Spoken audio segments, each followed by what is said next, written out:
How's it going? I'm fine. Are you fine? Yeah, thanks for having me. My pleasure. My pleasure. Are you dialing in from Queens? I couldn't tell if that's the back of QED. No, this is our actual bedroom. But yes, I am in Queens right now. Yes, indeed. But There you go. It's a very impressive special that you've got. It's not your traditional special. no, Like it is not. it's not just an hour and change of a person talking. It's not a road movie per se. It's a sort of a documentary. I don't know. How do you like to describe it? It's funny because I've been trying to put this thing together for a year, and I still don't have a good pat answer. I would say I tell people it's 80% stand up, 20% mini doc about trying to keep a small performance space afloat and also your spirits afloat during a pretty crap year. Yeah. When in the whole process of the making of the documentary did comedy dynamics come into the picture? Pretty late. We completely created it ourselves. It was, it started off. One thing I've learned about myself over the years is that I have to give myself a project. I have to have deadlines, even if they're self-imposed, or else I will do nothing. I am not one of those, you know, rise and grind types. I wish I was. I see how sort of just younger people, they just are kind of born with this idea of like, where's my hustle? Like I got to get my next thing on. I'm gonna, and I have come to that late. I maybe I don't know if it's generational or if it's just personality wise, but I've always been the kind of person that's like, well, I'm just gonna sort of quietly work on my art, and someday someone will come and give me things to do. And that is a very 20th century mindset. It is not the way things are now, and obviously when everything shut down in 2020, all Yeah. that stuff kind of went out the window for performance, stand-ups. And so we started when after the first few months, in the like June or July of 2020, we started doing backyard shows at my wife's venue, QED, and there were capacity 28, and everything was 6 feet apart, and Right. it was I wouldn't call them. I kind of it's like methadone. It's not heroin, but it'll get you through. And then we started to kind of get this vibe that the outdoor shows might not be long for this world because the city was starting to come down on them, even though we were really Right. being as safe as possible. And so I kind of thought, you know what? If I'm gonna try to do something, now is the time. And I had an hour of material that was kind of starting to come together before the pandemic. And I was like, you know what? I'm gonna give myself this little project to work on, and then it kind of expanded a little bit. I was working with a couple friends of mine, and we decided like, hey, what if we started adding some graphics to this and maybe some doc elements and things like that. And so it took us quite a while to actually have something that we were proud to show people. And then once we showed it to two people, and they both liked it and wanted to work with us on it. And Comedy Dynamics I had worked with previously. Hmm. And so, but they kind of came in right at the end and, very heroically, sort of That's deus what ex machina kind of thing. that's what Brian Volkweiss does, and you have that Queens connection with him as well. Oh, I didn't know he was from Queens. Yeah, originally from I Queens. I think that's why Paul Reiser liked him. I could be making Oh, that one up, interesting.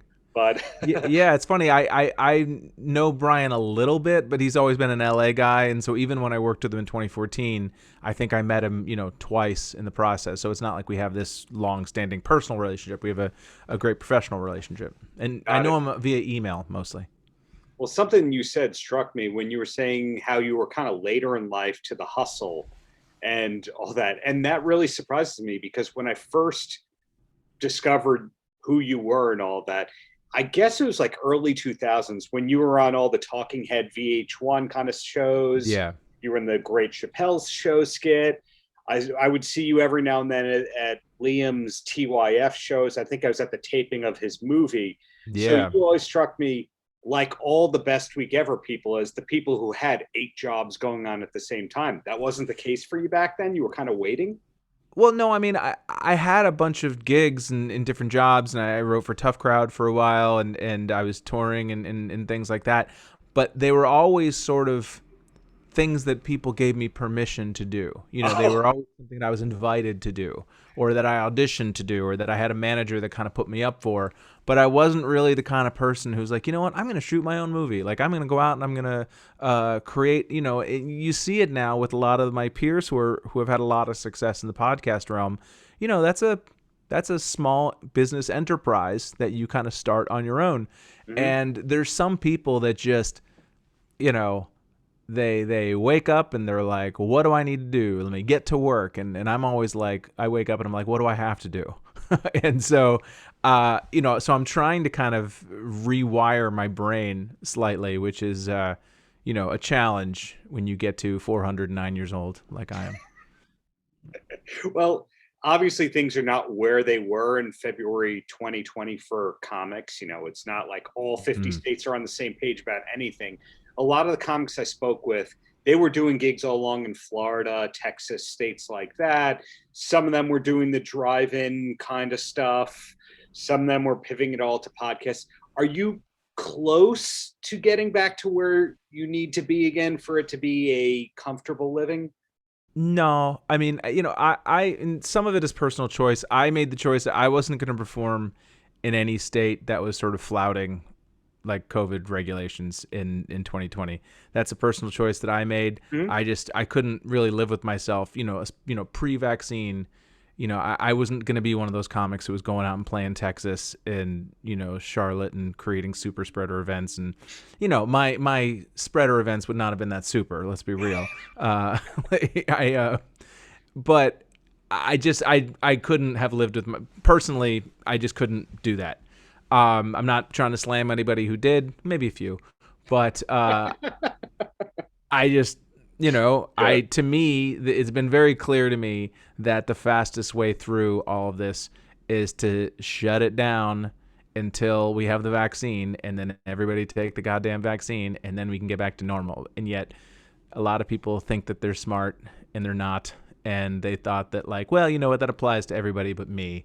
And so I'm going to, and that's why we're still dealing with this. We all kind of thought it was ending in the spring, and then Delta happened. So, I mean, I wasn't really doing I was doing a lot of Zoom stuff, and occasionally, I did a lot of outdoor shows, because I felt those were handled safely and all that. But,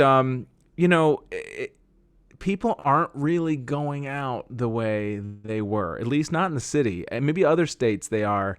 But, there was that couple months in the spring when it looked like everything was getting great.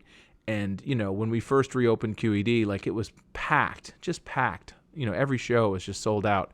Mm-hmm. And then Delta happened. And also I think the weather started to get a little warmer. And so people wanted to be outside more. And a lot of people, I think my wife actually, I think is the one who kind of brought this up. The weekends are still good. The Fridays and Saturdays are still good. But, if you've now found a way to work from home for the past year and a half, nobody's showering and putting on pants to go to a Wednesday night show anymore, and so that's a challenge, and a lot of people are buying tickets and not showing up now. And my wife is part of this thing called NIVA, which is like the venue lobbying group, the North American Venue Association. Yeah. Or NIVA, whatever it is. And, apparently it's a problem with rock clubs and theaters too, is that there's just a lot of people who are buying tickets and then bailing at the last minute. Because I think a lot of people are like, you know what, I want to go see this band. And then the day of comes and they're like, I'd have to shower and I don't know if it's safe anyway. And so I don't think it's there yet, not in my experience. I mean, the clubs are viable, like I'm going out and doing shows tonight, and there have been a few shows that have been sold out, but primarily not, certainly not both shows on a Saturday night. Like the early show might be sold out and second shows might be half full or vice versa. Mm-hmm. So it's not there. I mean, it's not a viable way to make a living, period. Let's be clear about that. But specifically now, it'll get there. I just think it's going to take a while for people to unlearn the behaviors that they've spent 18 months learning. And it'll also take that new crop of college graduates who want to go out every night. You know what I mean? Like, at least, and I'm speaking only from a perspective of New York City, that sort of new group of 24-year-olds who moved to New York and they just want to go out and hook up and go to crappy shows, and they want to sort of do that in New York life. And right now everybody is just they're still kind of in button down mode. I found. I don't disagree with you. I'm 25, 30 miles outside of Manhattan in Long Beach, Long Island, New York. And I believe you played here on the West End at the Beach House. You were at one of Ryan's comedy nights, or did I totally fabricate that in my head? Did you ever play here in Long Beach? I feel like I have. That sounds familiar to me. Ryan whom? Ryan Reese or Rice? Oh, I don't know that I ever did. I think so. It's been I've known Ryan for a long time, so it's entirely possible. But yeah, I mean I've been out in that area certainly. Well, we're starting to get through Ryan. Really big people playing really small clubs because it's a Monday night. There was a Colin Quinn gig that was booked and then got moved due to COVID.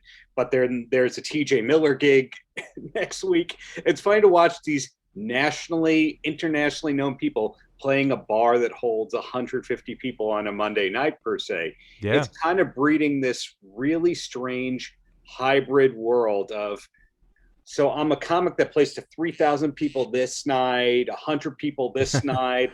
I'm on a podcast that 6 people listen to on this day per se.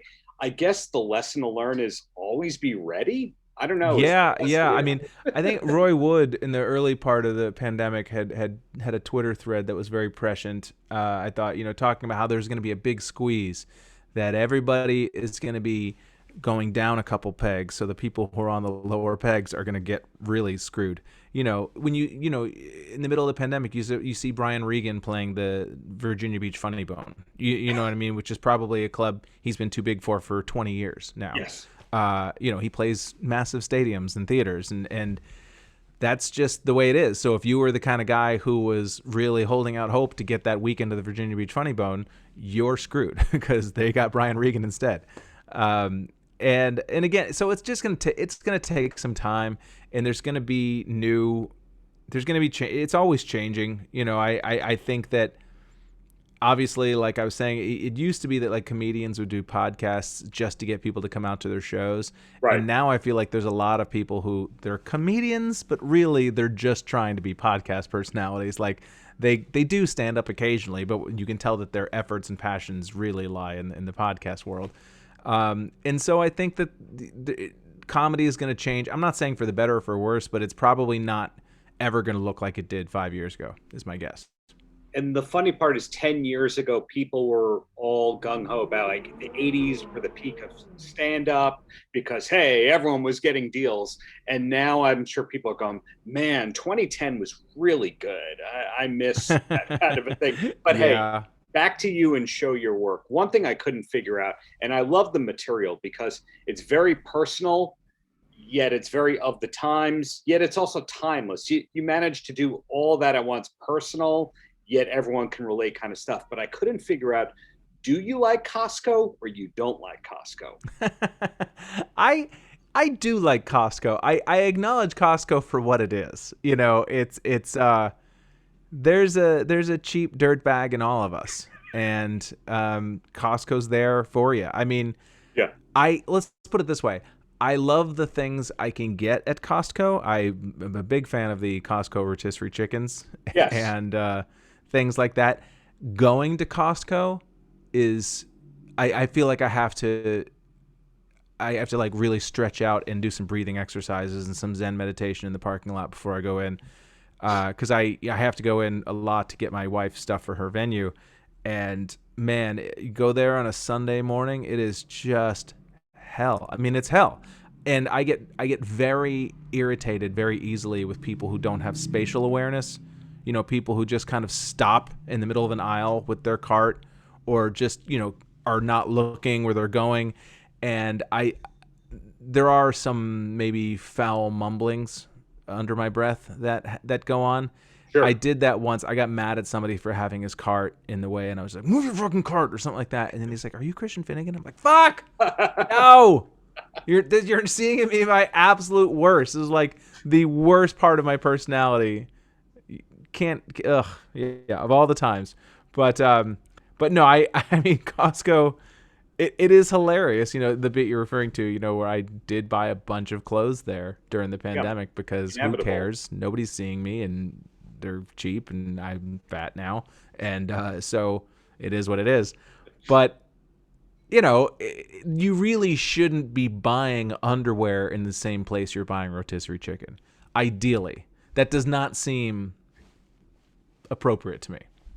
I'm with you. Now, the other end of the Costco stuff is they had David Bowie shirts before any other retailer I could think of. So every now and then there's a really cool exclusive that they have there that you go like, are there really cool people that work for Costco that pick the products? Because Well, again, but Bowie shirt. if you look closely, it said David Bowie, and it was Bowlie, and so it was a Fair, completely different guy. fair.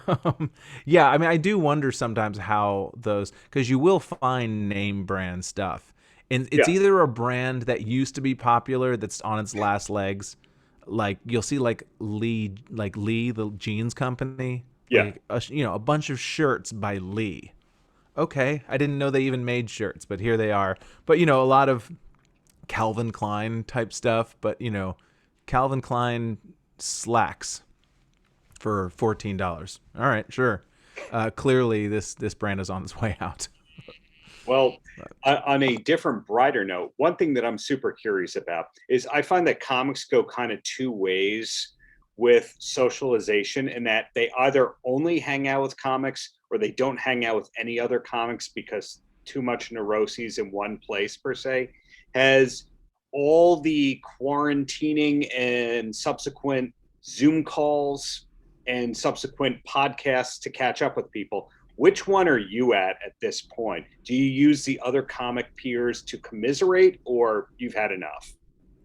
I find my policy has been to just hang out with no one ever. Period. I find that keeps things helpful. I have my select friends, and I do miss the sort of casual camaraderie that you get going to clubs. Because I still go to clubs now, and I have them. But I do think that the pandemic made a lot of comedians go a little crazy in ways that are Yes. not totally that I'm not totally thrilled about, politically and things like that. And I find that I've had to remind myself, like, oh my God, this person who I thought was like nice and friendly and cool, like that person's crazy, or that person is either crazy or has sold his soul in order to make money off of crazy people. And I had to kind of come to that realization. It's like, you know what? These are coworkers. It doesn't mean I have to dislike them. Doesn't mean I have to, I'm always going to be friendly and polite. But the idea of like, hey man, we're comics, so we stick up for each other.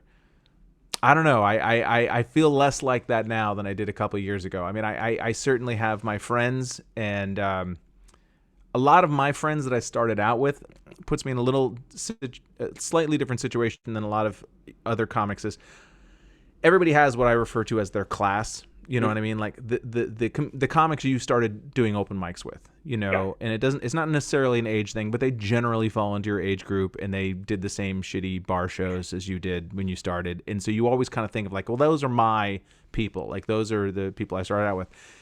I in the late 90s, I joined an email list with like 25, 30 other comics who we all did the same crappy bar shows. And I'm still on this CC list now, 20 some odd years later.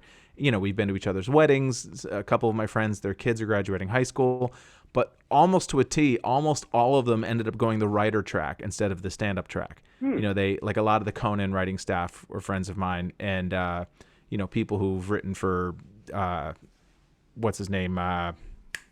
Trying to think called Fires. Robert Smigel. Oh, A lot of people like that.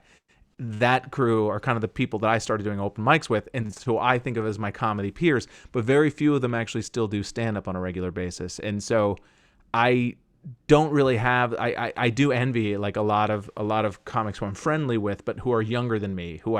Whenever I hang out with them, I always feel like the kid who graduated high school who's still showing up at the parties, which is always a weird thing. Like, dude, why are you here? You're 20. Like, this is weird. Um, and so, I have my friends certainly, and I like to think I get along with everybody and, I and, think so. and whatnot. But I wouldn't say I do think it is very helpful to have non-comedy friends. Let's put it that way. Civilians, I've heard them called as, and Yeah. that reminds me of two or three comedian interviews ago, and I was talking to Dana Gould, and I asked him something point blank. I said, "When did you realize that all the people that you came up with in the Boston comedy scene were showrunners?" Because all those people who are playing like the Chinese restaurant, the Ding Ho or whatever it is, they're all Yeah. directing and producing. And that Best Week Ever crew that you also came up with, they all started being all the people that were creating shows. So in other words, when did you start to realize that your friends were the executive producers and the lead writers? And hey, credit to you as well, because you've been around for a long time at that high level, in my opinion, as well.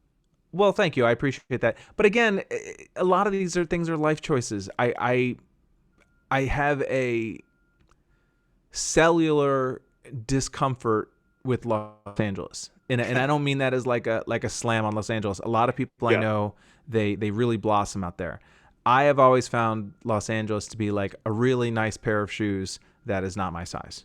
Well, so you're saying you don't like when things don't happen after people talking about that they're going to happen?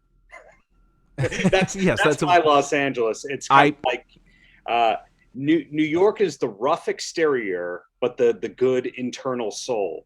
And then Los Angeles, everything looks pretty, and then you open up the car hood and there's no engine inside.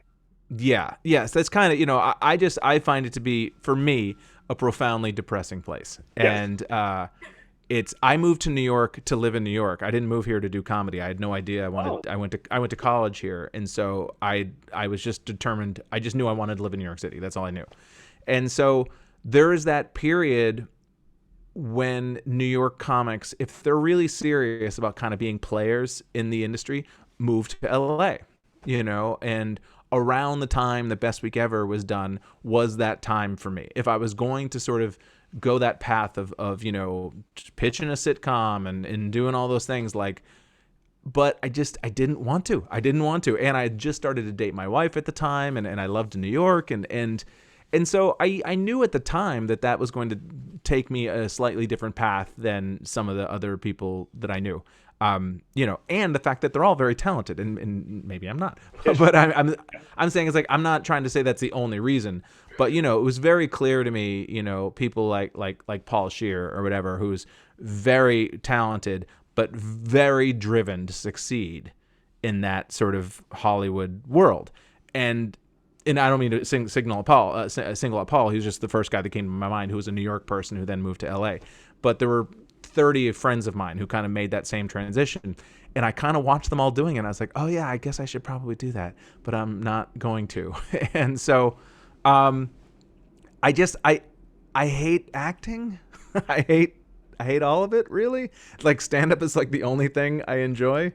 And so I can be dragged into it. Like, I was very fortunate that I was on a sitcom for 100 episodes of this family sitcom, Are We There Yet? But, that shot in Stamford, Connecticut, and I drove to and from every day from my apartment in Queens.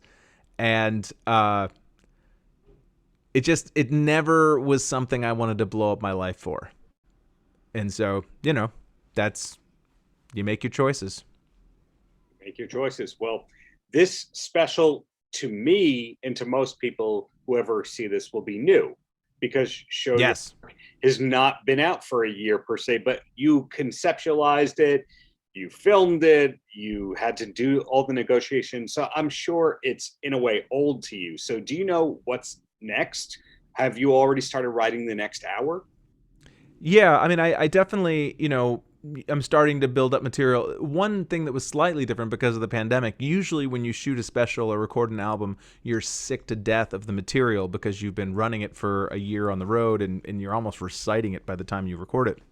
With this, because of the pandemic, I would say probably 2/3 of it was solid, and then 1/3 of it was kind of new. Like, there were a few lines in the special that I think I don't even know if I'd said on stage before we shot it. I just kind of was like, you know what, this is 2020. If you're gonna take a chance now. And luckily, it all went really well. But the upside of that is that some of that material was still very fresh to me, and it was enjoyable to do. for a few months after we finished filming the special. And now I'm just starting to build up time again. You know, I'm probably in the half an hour range of stuff that I'm excited about now. And that's kind of, you know, it's for a comic, that's a joyful period to be in when you have new material, but you're not sick of it yet. And you're still kind of building that time. Sure. It's probably the sweet spot of in terms of your enjoyment of your stage time, where you know you have enough stuff that it's going to go well. You're not going to be stammering on stage trying to think of what you're trying to say, but there's still air in it. Like there's still like, hey, maybe this bit could be twice as long. You know, there's not to get all inside baseball, but that's my favorite period of doing stand up. And then in terms of what's next, I mean, I've been so focused on just kind of bringing this thing to life. Now it's kind of time for me to start thinking about that. You know, I've been still so focused on helping my wife. My wife is running for office right now, in addition to, I mean, just like town council. We split time between Queens and Sullivan County, which is upstate New York. Yeah. And she's running for town council in our little town up there. And so I've been helping her, knocking on doors and, you know, helping her edit press releases and stuff like that. And so now it's kind of the time of, you know, what's next. And I don't know. I mean, obviously, I'm always working on the next hour. That's the sort of always the North Star, is just like, I think that all comics measure time. You know, comics who are like lifers. I'm not trying to dismiss people. Like a lot of comics, they do comedy until they become an actor, and that's really what they want to do, and that's fine. Right. But for like lifers, like people like Chris Rock can be in 1,000 movies. He's still always going to be a comedian at heart. Like you can just tell he's a lifer. For 2-3 years, I get it. Yes. And I think that comics measure time in hours, you know, like the new hour. And so that's always going to be the North Star. Well, I'm looking forward to that next North Star. I hope to see you live in New York very soon and really appreciate your time. Congrats on getting a meaningful yet funny hour of stand-up comedy out. Hey, thanks a lot, man. I really appreciate it. Paltrocast. Last week, I was listening to a podcast about Jeffrey Dahmer, and after an hour, my main takeaway was, seems like a lot of work. Doesn't agree with my lifestyle. I have gained and lost and gained weight my entire adult life. And if there's one thing I have learned is you do not spend good money on fat clothing, right? Yes. My summer 2020 wardrobe is primarily Costco based. Many of you may be unaware that you can purchase clothing at Costco. Oh, you can. Some of you are wondering, Christian, is that shirt from Costco? You're damn right it is. You're damn right it is. History being made. Very first comedy special filmed in a shirt purchased at Costco. Mark it down. Mark it down. Fun year, 2020. What do you say? Fun times. Paltrocast.